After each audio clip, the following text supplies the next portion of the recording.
Assalamualaikum warahmatullahi wabarakatuh. Untuk anak-anakku sekalian, setelah kita mendengarkan materi sebelumnya tentang pertumbuhan dan perkembangan, maka selanjutnya Ibu akan mencoba menjelaskan tentang faktor-faktor yang mempengaruhi pertumbuhan dan perkembangan. Yang pertama, ada dua faktor sebetulnya, faktor internal dan faktor eksternal. Untuk faktor internal atau faktor dari dalam individu tersebut meliputi ada dua macam.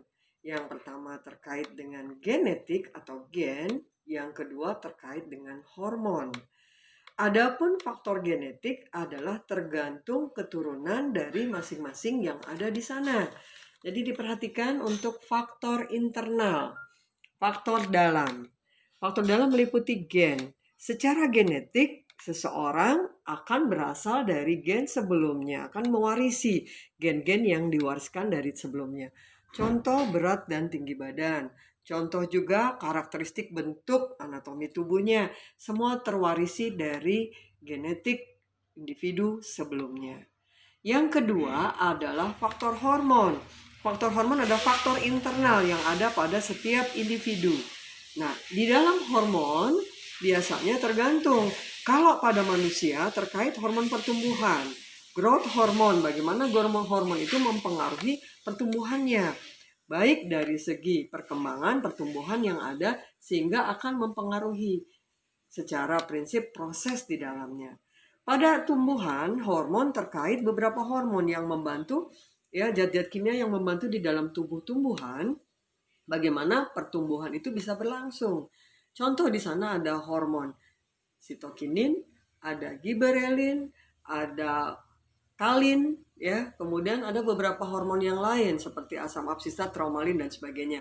Nah, itu akan dijabarkan nanti dalam fungsi-fungsi hormon.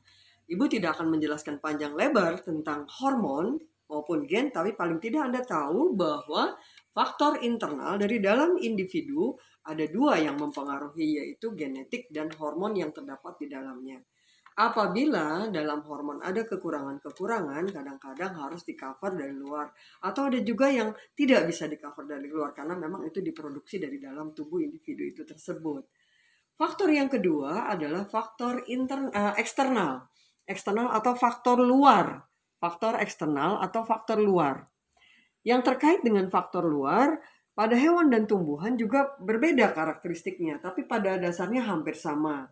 Yang pertama, kita bisa lihat pada tumbuhan. Ada faktor nutrisi atau zat yang dibutuhkan oleh tumbuhan. Nanti ada makronutrien, ada mikronutrien.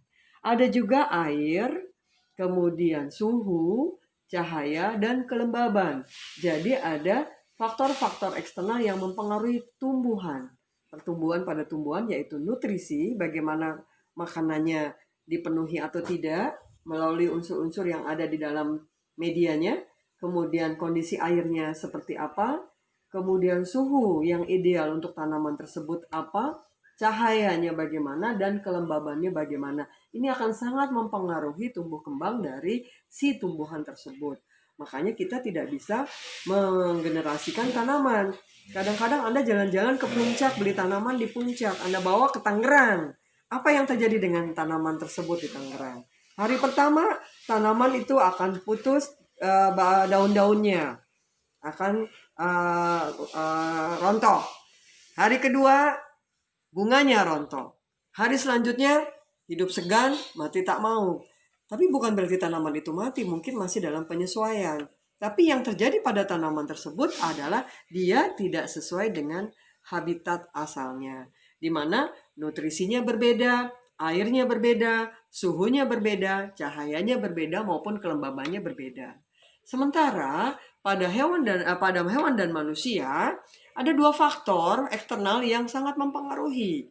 Yang pertama adalah nutrisi, makanan yang dikonsumsi oleh hewan atau manusia tersebut. Ini akan sangat berpengaruh pada proses pertumbuhan dan perkembangannya. Apakah makanannya memenuhi gizi yang sudah ditetapkan atau tidak? Nah, ini akan sangat berpengaruh. Yang kedua, aktivitas. Kondisi kegiatan sehari-hari bagi si manusianya akan sangat berpengaruh bagi seseorang yang mengalami pertumbuhan dan perkembangan. Jika Anda perhatikan sehari-hari, seringkah Anda melaksanakan posisi duduk di kelas dengan posisi yang normal dan tegak? Berapa lama Anda sekolah? Selama Anda hidup sudah 2 tahun ditambah 6 tahun ditambah 3 tahun, sekarang SMA menjelang 2,5 tahun. Kira-kira bagaimana posisi Anda duduk? Apakah sudah benar? Apakah masih salah? Kalau sudah benar, berarti Anda akan tumbuh dengan sempurna, normal. Tapi apabila Anda posisi lebih cenderung selalu ke depan, membungkuk, atau membawa beban yang berat pada saat Anda membebani bahu Anda dengan pundak bawaan yang cukup berat, maka secara otomatis ini akan membebani sehingga bentuk pertumbuhan tidak sempurna. Bahkan kadang-kadang belum waktunya tumbuh dengan normal, badan sudah melengkung ke kiri, melengkung ke kanan, dan seterusnya. Ini yang berbahaya untuk pertumbuhan dan perkembangan.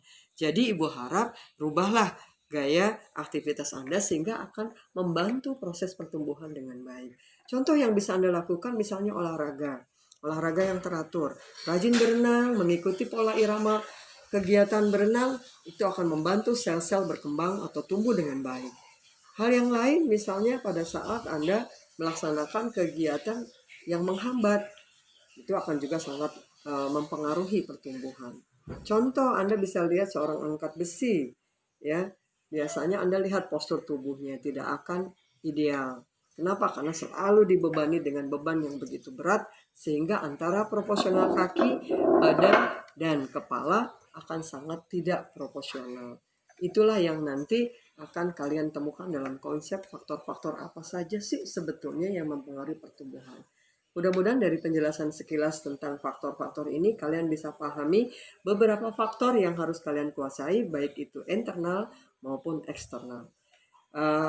Selamat belajar dengan baik dan pahami konsepnya dengan maksimal sehingga nanti pada pertemuan berikutnya kita akan masuk ke dalam metode penelitian atau metode ilmiah yang akan lanjut ke materi penelitian. Itu saja, terima kasih. Assalamualaikum warahmatullahi wabarakatuh.